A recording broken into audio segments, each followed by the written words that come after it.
So we're doing the comparison between those two, calculating the number of hours that we have there, and then eventually we're going to tag that with the dollar amount.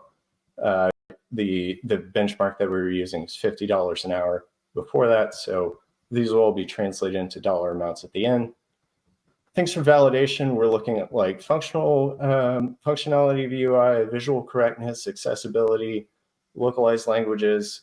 We've got all of the numbers that you'd be looking at for manually checking those. You may be doing some automated checks on these, so you would change those numbers for what you would expect to have.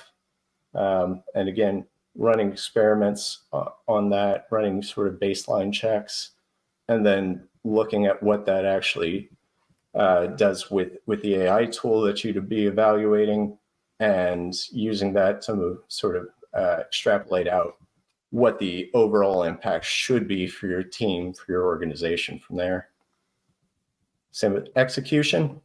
This one is significantly easier to measure most of the time, because all you have to do is run your test suite as it is today, run your test suite with an AI tool,